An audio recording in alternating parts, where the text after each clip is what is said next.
This episode of Lost Highways is being released by History Colorado as many of us are staying home in an effort to keep our communities safe during the ongoing coronavirus pandemic.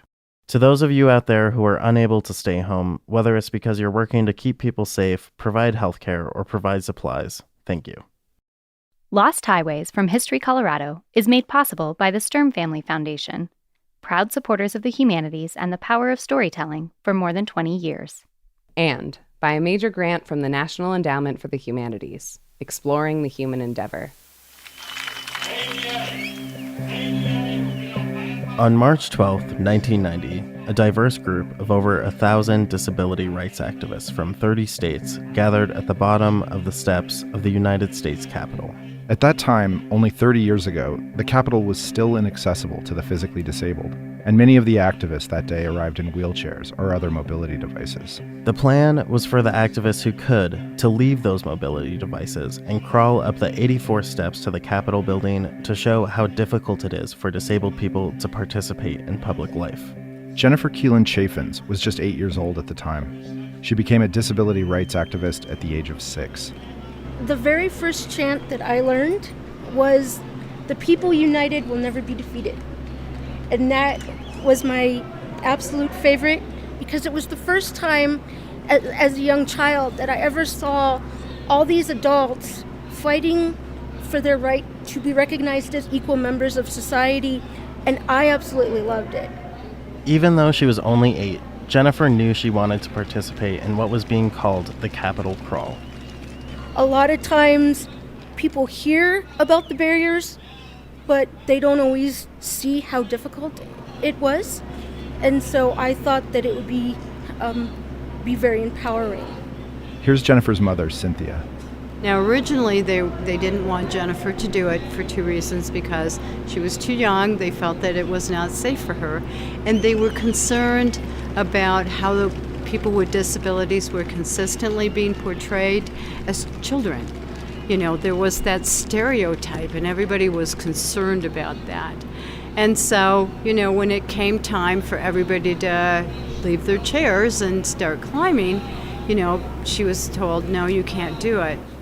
And I did start crying because I really, really wanted to climb those steps. I was determined to do it. That's when a tall, able-bodied disability rights organizer from Denver, Colorado named Wade Blank came up and asked her why she was crying. And I told him, I said, well, some of the adult organizers don't want me to do it, and I really, really need to climb those steps. And, you know, he said, you need to do what's in your heart. And I remember him grabbing me by the arm and saying, don't look back, Mom, let's go for a walk. And the next thing I know, I hear this roar from the crowd.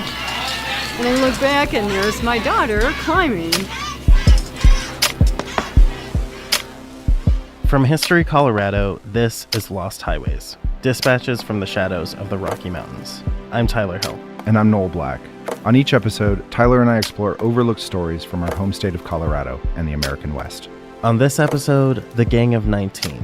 How a group of young people with disabilities escaped neglectful and abusive nursing homes, built independent lives for themselves, and helped spark a new civil rights movement.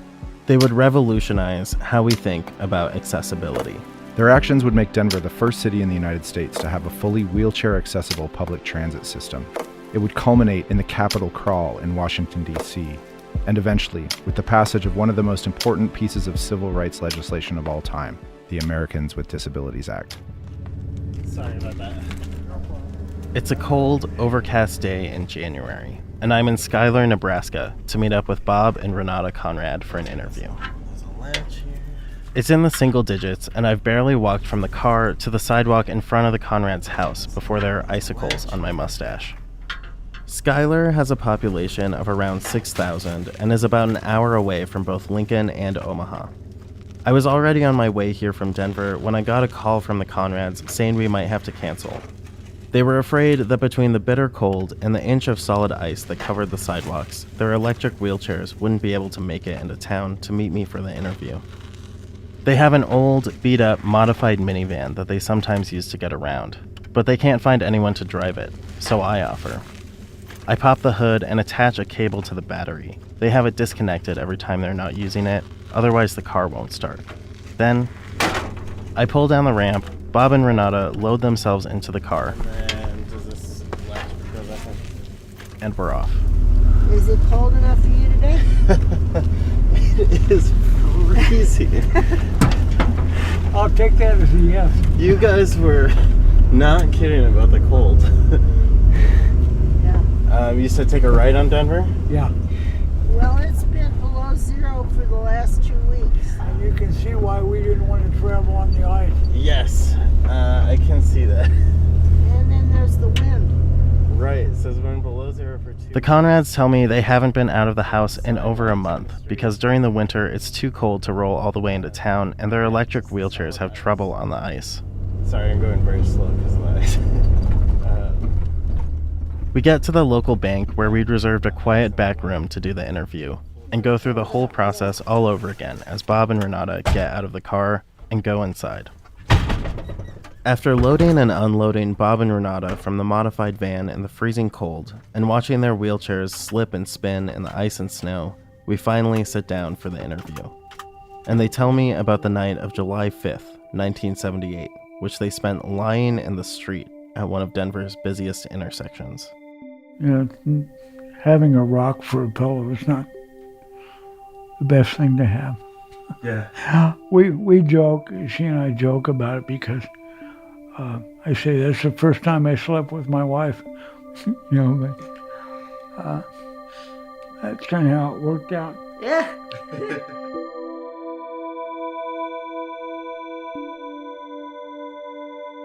Bob and Renata were joined by 17 other disabled protesters that day, none of whom are still alive. Their names were Linda Chisholm Andre, Willie Cornelison, Marianne Cisneros, Carolyn Fennell, George Roberts, Mel Conradi, Bobby Simpson, Debbie Tracy, Jeannie Joyce, Carrie Schott, Jim Lundvall, Lori Heesen, Glenn Kopp, Larry Ruiz, Cindy Dunn, Paul Brady, and Terry Fowler. They used their bodies to block several buses and caused a 24-hour traffic jam at the corner of Colfax and Broadway in downtown Denver, all in the hopes that someday it might be easier for them and other people with disabilities to get around the city they called home. For people without physical disabilities, mobility is perhaps the easiest of our freedoms to take for granted. Few of us ever think how difficult it could be just to leave our homes, commute to our jobs, go to the grocery store, the doctor, or even meet up with friends.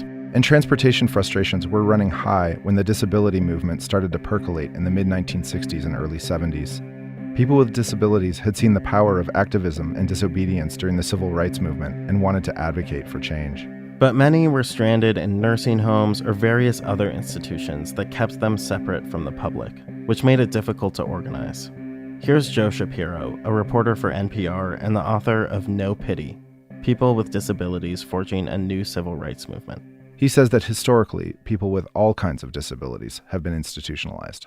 You didn't have a choice of who you lived with. You didn't have a future. You weren't going to go to school. You weren't going to get a job. You were going to be treated like somebody who was expected to die. You were in a hospital-like setting. It wasn't living in the community. And not living in the community meant they were told they wouldn't go to school, that they couldn't have jobs, that they couldn't marry, they could not have the things that all the other people in their families had. Shapiro says that the attitudes of people without disabilities towards those with disabilities still remains problematic. We often look to disabled people to either inspire us or be objects of our pity. But early disability activists didn't want that, says Shapiro. People were saying no, that we don't want pity. We want the same opportunities as everyone else. We want access to American life. We don't want charity. We're not here to inspire you. We're like anyone else. We want all the same things that anyone else wants in life.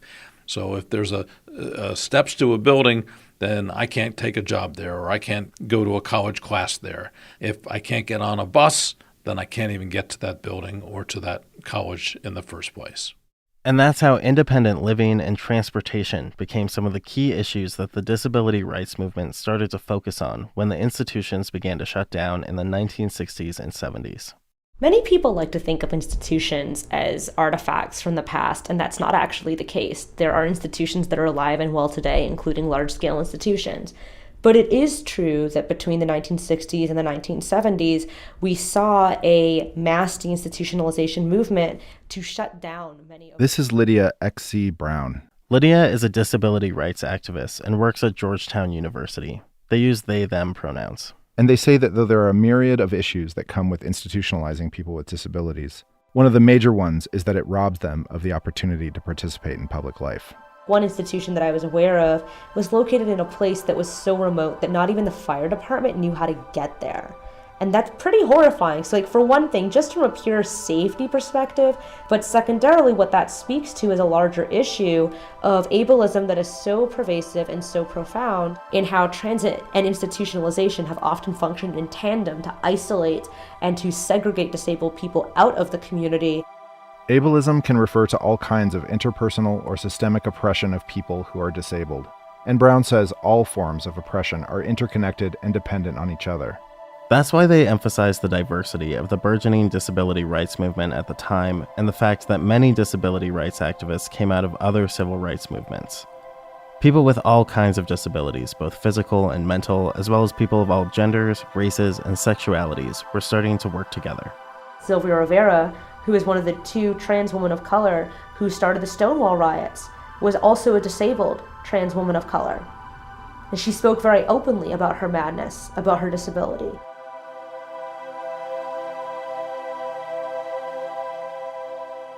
Just 1 year prior to the Gang of 19 protests in Denver, there were the Section 504 sit-ins across the country. Brown says those protests are a great illustration of the intersectional nature of the disability rights movement, and the sit-ins sought to enforce regulations laid out in Section 504 of the Rehabilitation Act of 1973. That section said that federally funded programs couldn't discriminate against people with disabilities. But 4 years after the legislation passed, the regulations had yet to be put in place. On April 5th, 1977, proud and defiant, 500 to 600 people in wheelchairs with walking canes and hearing aids stormed the regional office of Health, Education, and Welfare in San Francisco. Their purpose? To stop discrimination against the disabled, no matter what the consequences. The sit-ins involved disability activists from all over the country occupying government buildings for extended periods of time. The longest sit-in took place in Northern California. Disabled activists in San Francisco occupied a federal building for over 30 days. And that occupation was made possible by the leadership of many Black disabled activists like Brad Lomax, and of Black non-disabled activists, many of whom were part of the Black Panther Party of Oakland, California, who brought in food and other supplies to the protesters who occupied that building. For the disabled, the signing of Regulation 504 is the difference between living and existing. We're more than handicapped without these laws. We're crippled.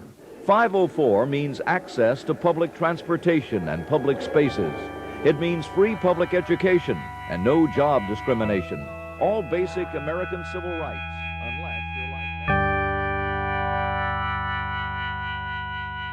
All of these protests contributed to a change in self-perception for the disability community.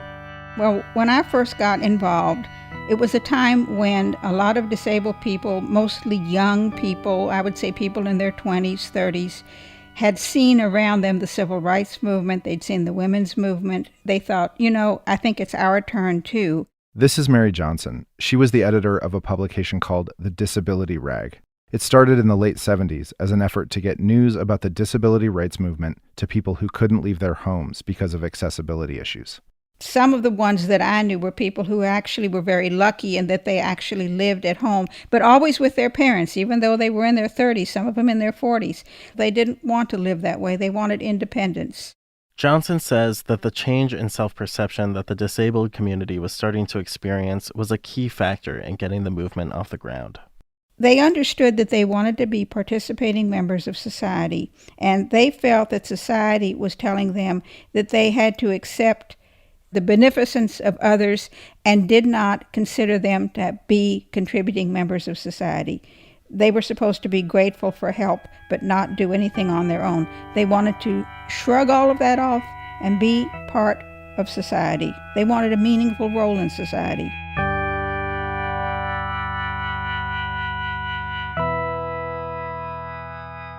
To further emphasize why the movement made transportation one of their primary focuses, Johnson points to a quote from disability activist Stephanie Thomas.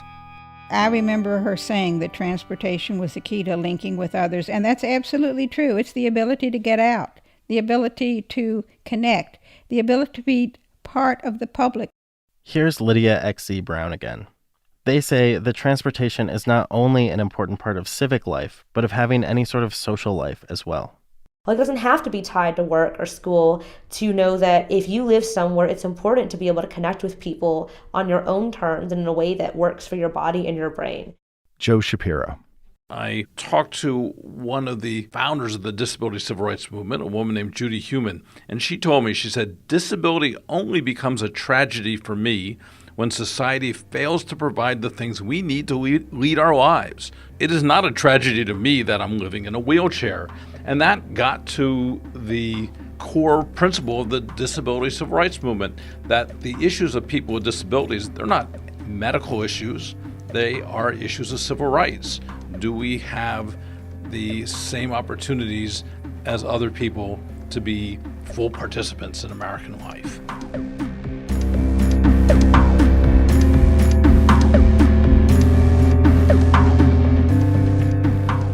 That desire to simply be part of the public was not unlike the demands being made by other civil rights movements focusing on issues of race, gender, and sexuality. And as that desire turned into action across the country, it was also manifesting in Denver as a ragtag group of activists started taking their need for independence into their own hands.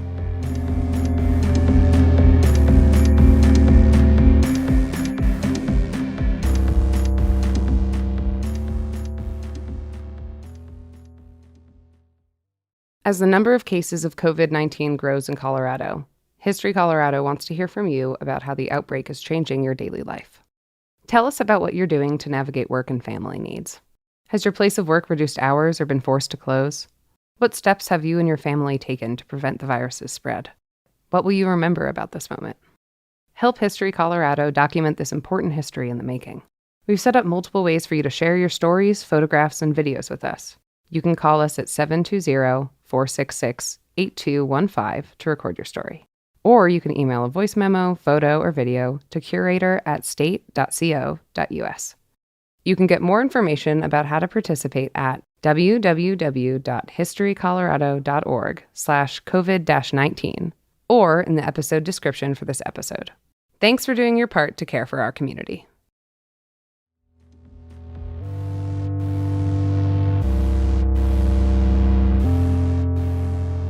Renate Conrad says that prior to the Gang of 19 protests, Denver was sorely lacking in transportation options for people with physical disabilities. There were some, but they were unreliable at best. Well, they had what they called a handy ride system, and you had to call at least 2 days in advance, sometimes a week. A lot of times they were late.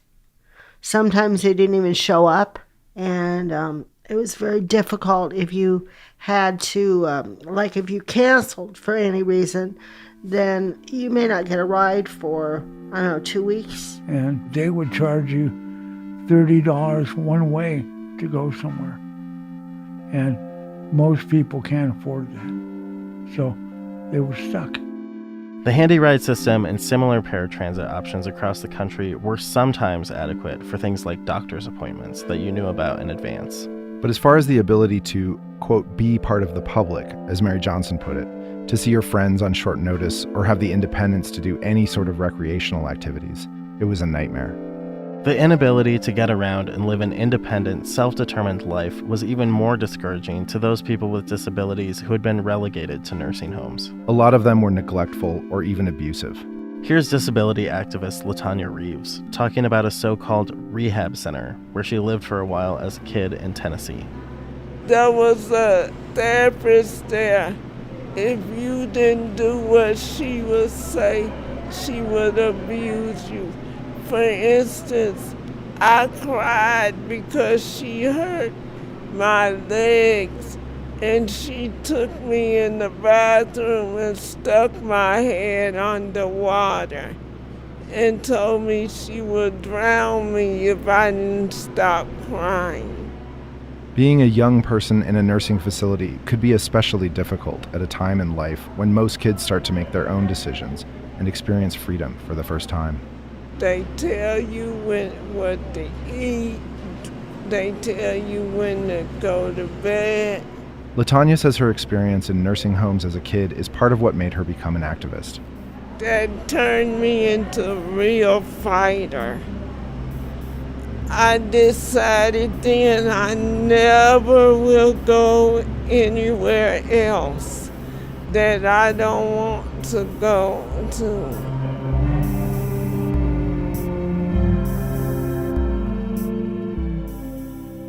This kind of abuse was happening to young people with disabilities in nursing homes across the country, often accompanied by appalling neglect.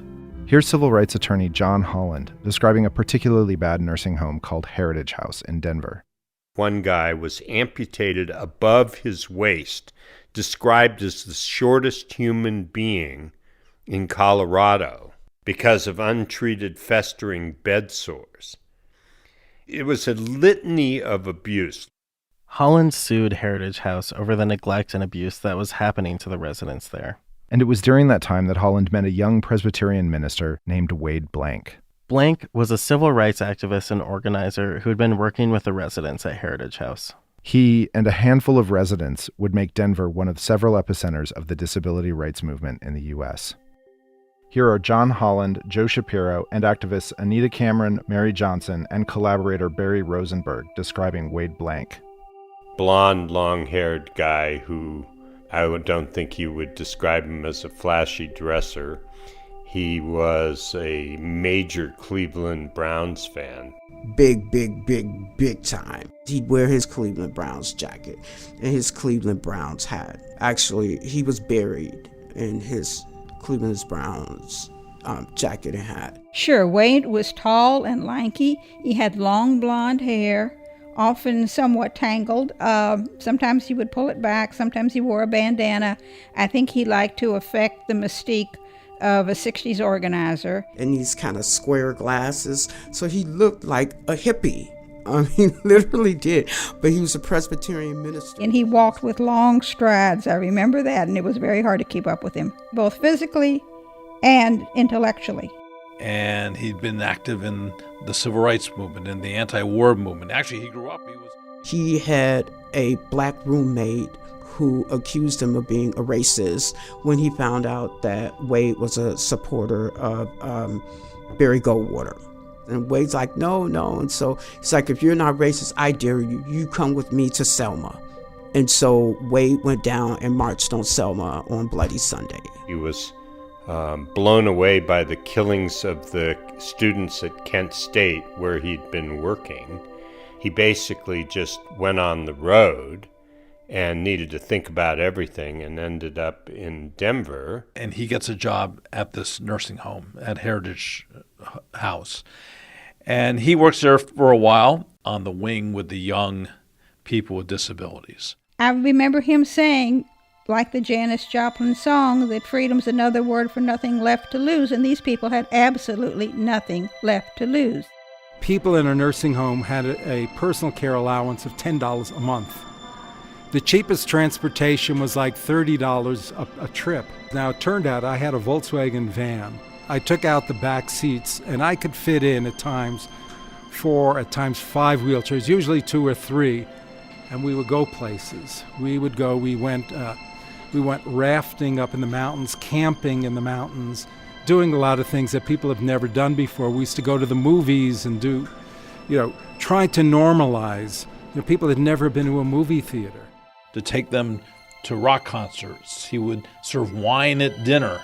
He would register them to vote. We'd order out pizza. The food there was very bland, institutional food. We didn't know about the legality. We didn't ask. But we got dogs and cats, something that would never happen if we asked, into the nursing home. So a lot of people had their own pets. We tried to get people to knock on doors. It's like their apartment. so they wouldn't barge in. Eventually, Wade's various agitations would get him fired from Heritage House. But his dream of helping the young people he worked with get out of the nursing home didn't die. So Wade came up with the concept of Atlantis, and it was a lost, civilization where people had greatness and they were forgotten. And what Atlantis was trying to do was get people out of the nursing home into their own independent living, their own apartments, living independently as possible.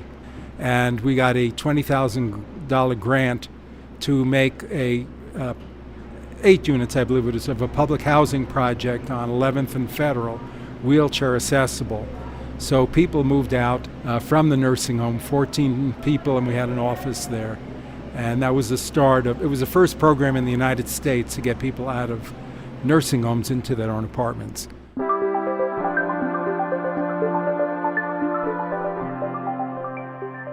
For a lot of the residents who left Heritage House and moved into Atlantis when it opened in 1974, it was their first opportunity to live on their own. For the first time, they could decide when to come and go, where to come and go, what to eat, who came into their home and when, all the freedoms that constitute life as an independent adult. It was there, in that community in southwest Denver, that the people who had moved out of Heritage House started creating new identities for themselves. They started believing that they had the right to be a part of the public. He always said, take your power and run with it. They would direct their questions, a lot of their questions and a lot of their opinions toward Wade. And Wade said, I'm not the one you need to talk to. It's him. We got a lot of respect because Wade forced it. Yep, that was Wade. Wade was very much interested in putting disabled people in the forefront. It was their movement. He was never in any doubt about that. He was enabling people to put themselves front and center. Being out of the nursing home not only gave the people of Atlantis a newfound sense of freedom, but of self-determination as well. Their identity as activists continued to grow, and some of the residents formed a coalition called ADAPT, which originally stood for Americans Disabled for Accessible Public Transit.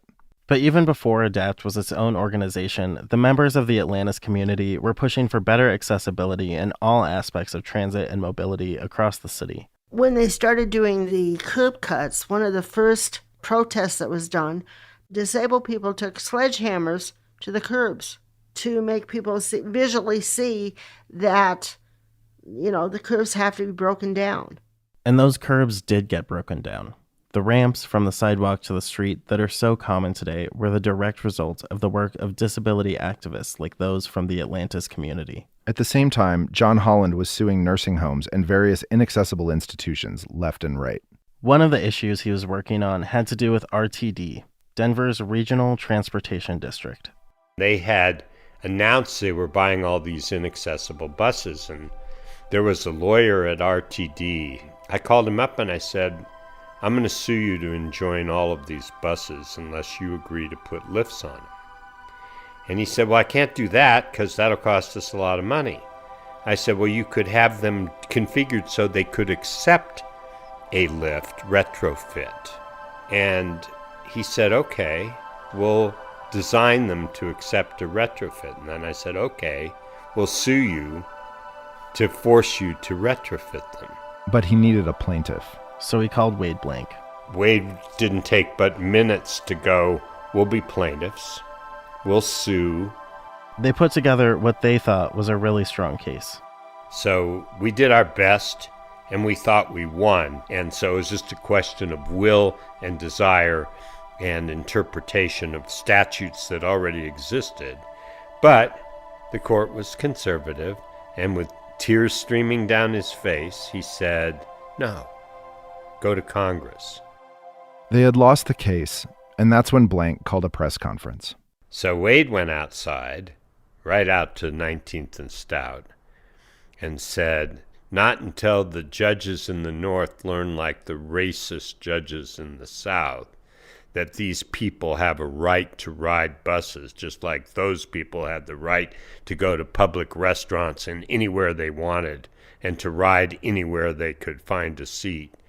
Will we be back in court?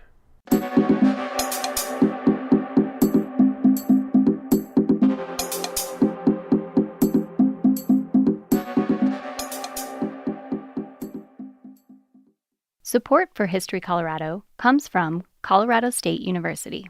CSU embraces the critical role that History Colorado plays in preserving and telling the stories of our state and the West. As Colorado's land-grant university, CSU is proud to be a partner in programming and outreach statewide.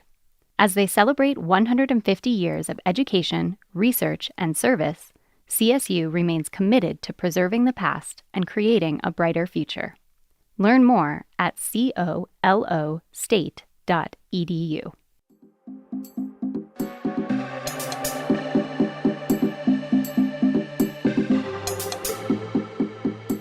It was the morning of July 5th, 1978. Having lost the case that would have forced RTD to retrofit their public buses with wheelchair lifts, residents of Atlantis knew they'd have to force the issue.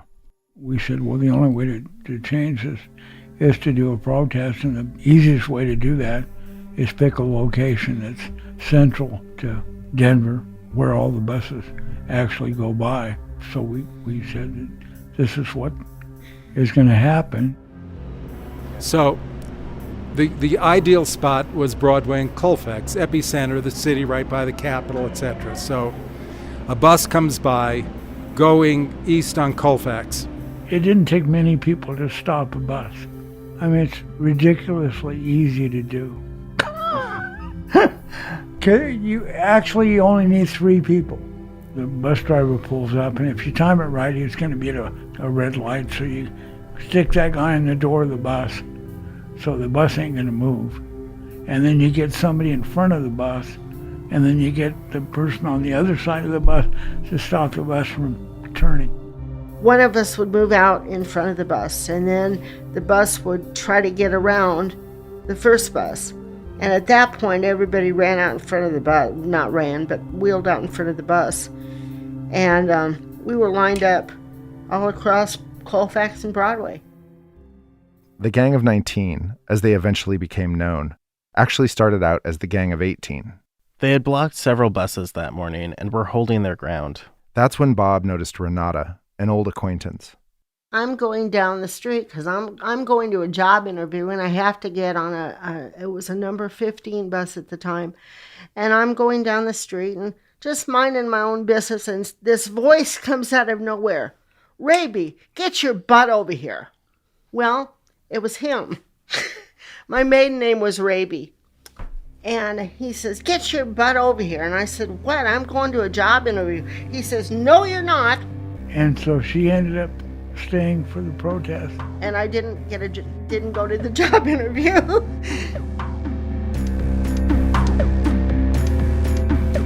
This bus is being controlled by physically disabled, since they have not had control over use of any bus in most of their lifetimes. They have a few buses, 12 of them in town, but there's no way 12 buses can handle 2,400 severely disabled young people.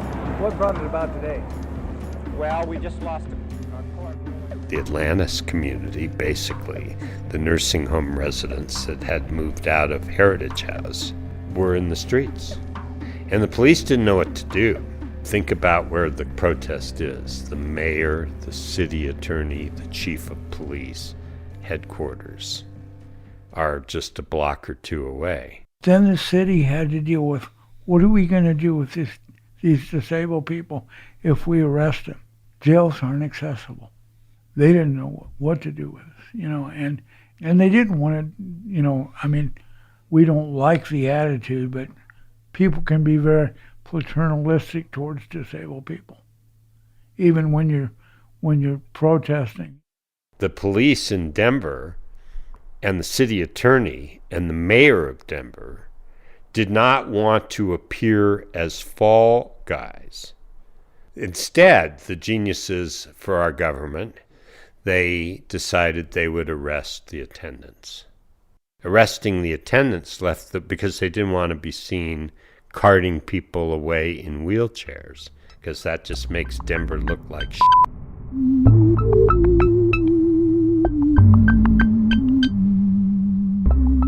When all was said and done, the Gang of 19 would stay in the street blocking those buses for a full 24 hours. They were chanting and holding signs that said, "We will ride." Yeah, it was a demand. We will ride. And access is a civil right, and you're not going to stop us. Mary Johnson.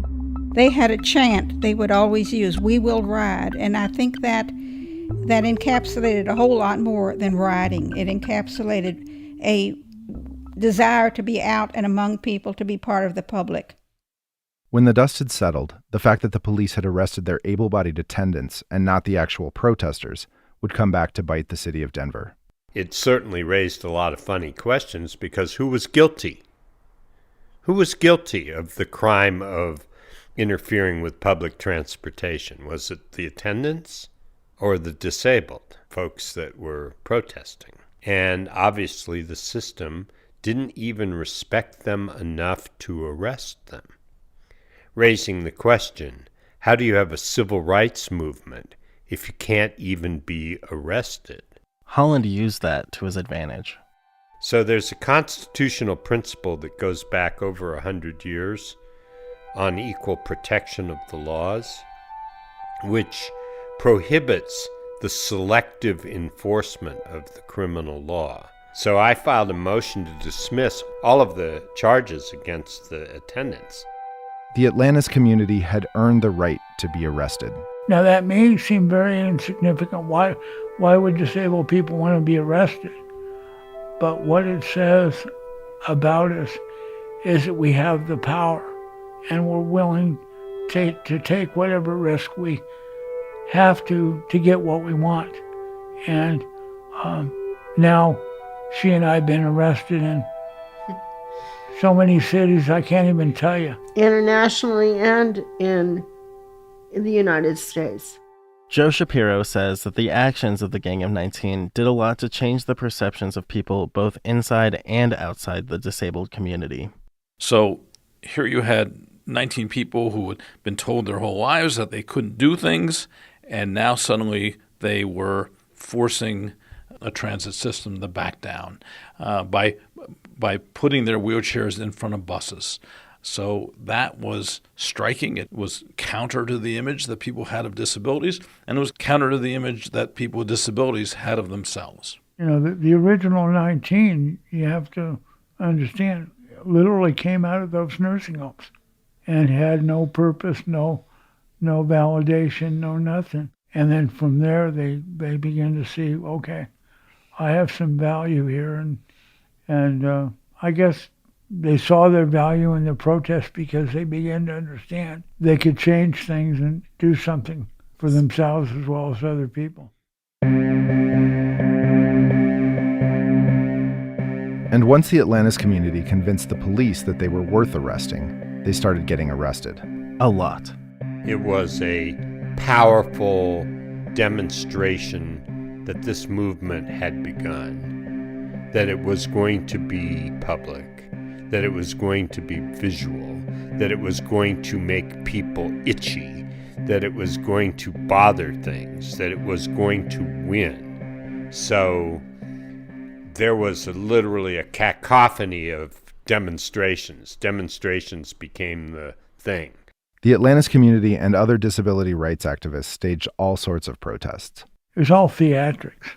I can remember one time we all came in with beards. Before I had a beard, came in with beards and said that disabled people are going to be so old by the time you decide what to do. And next time we actually came in with a casket and said,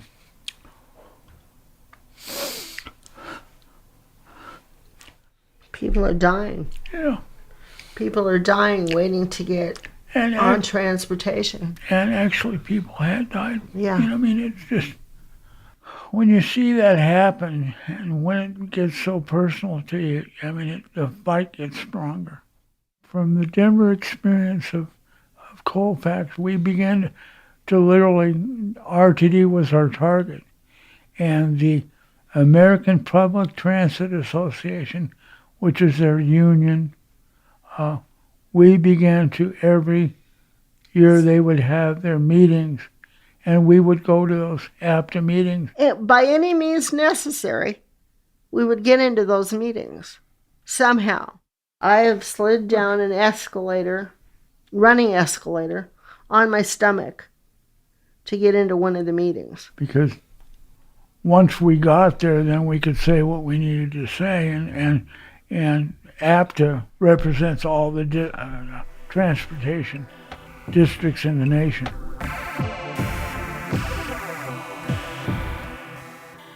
And it infuriated RTD.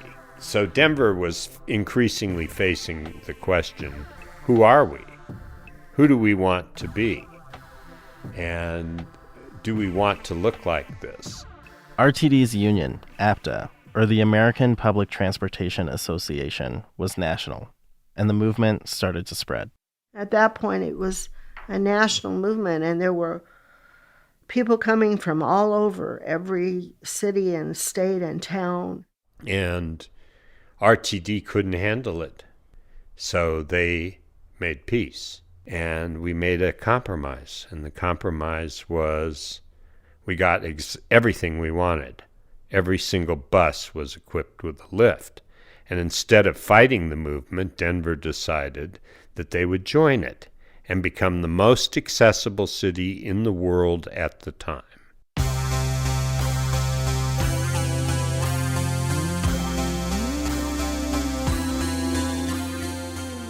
It took a while to implement, but in June of 1982, RTD ordered 89 accessible new buses and agreed to retrofit all existing buses with wheelchair lifts. And by 1985, 5 years before the ADA was passed, Denver became the first major metropolitan area in the country to have a fully wheelchair-accessible bus system. Over the years, Denver would become one of several hubs for the disability rights movement, with other disability groups and activists working alongside ADAPT to push for what ultimately became the Americans with Disabilities Act.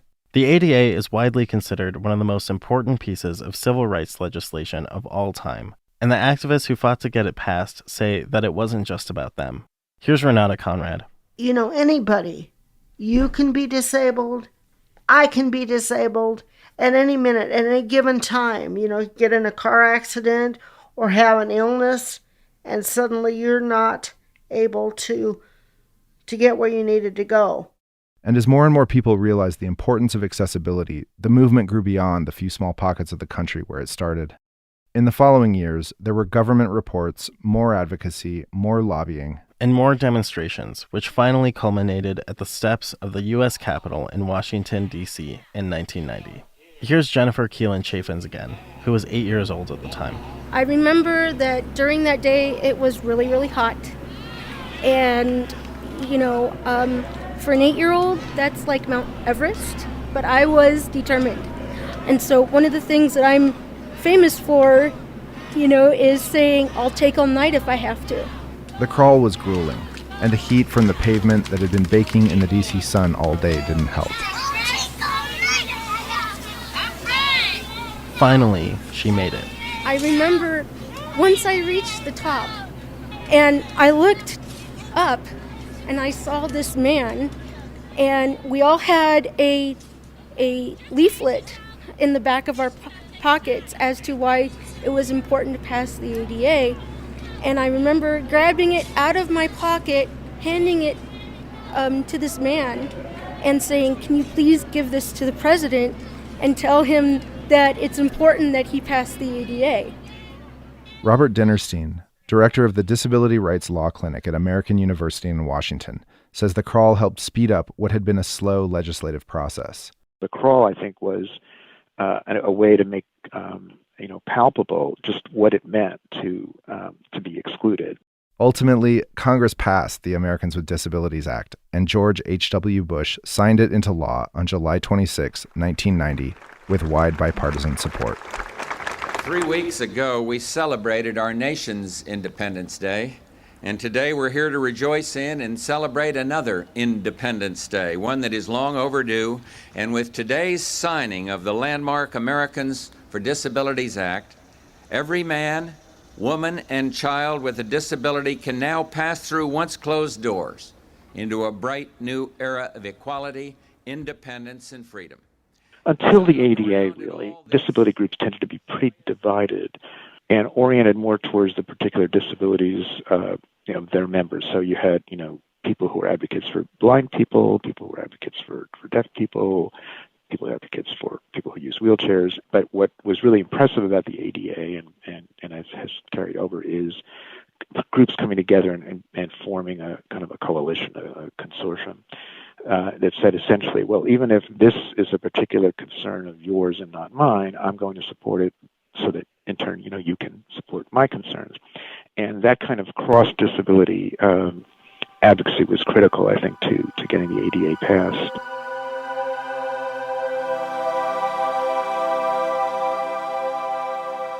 But the fight for disability rights didn't end with the passage of the ADA. For the last 30 years, there have been ongoing legislative and legal battles over its implementation.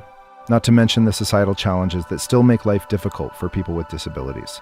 For example, rideshare apps like Uber and Lyft have changed the way people get around their cities. But because rideshare companies claim to be technology companies and not transportation companies, they say they don't have to be ADA compliant.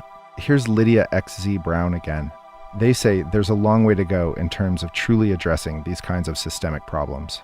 To end ableism requires us to end all other systems of oppression that harm marginalized and targeted communities.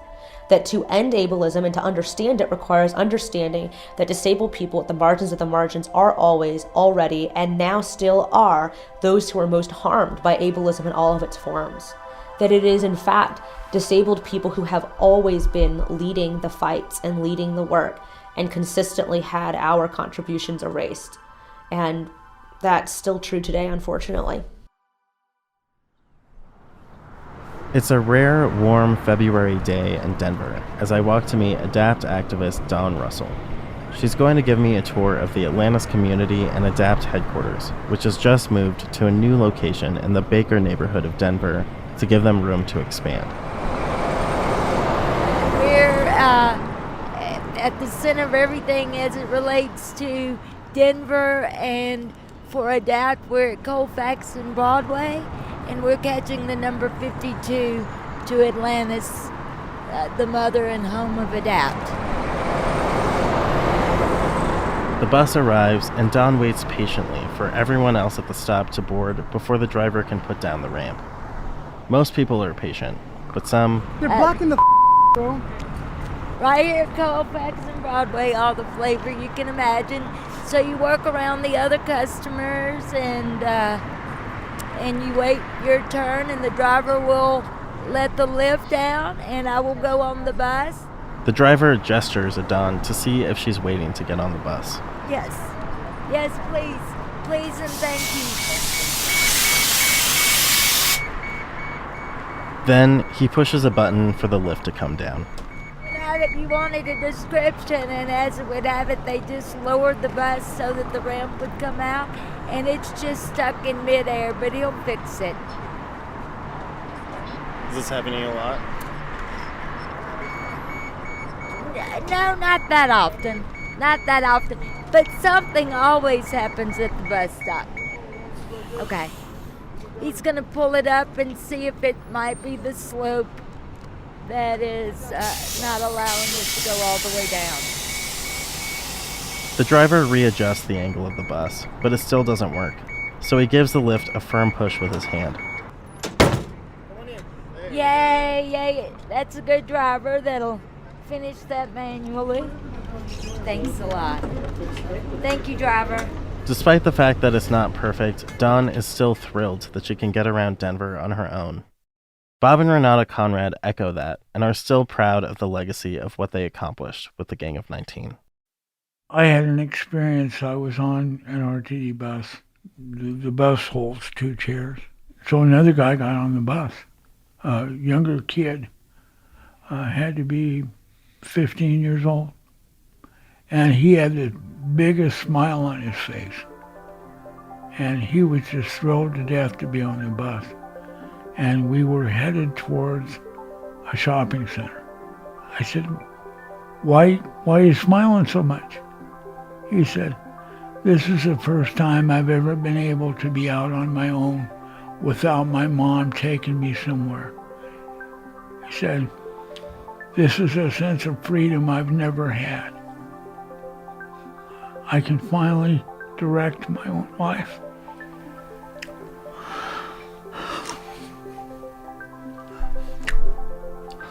And that happened over and over and over again. And he had no idea who I was, what I've done, and it didn't matter. He was able to do what he needed to do, which is what we wanted.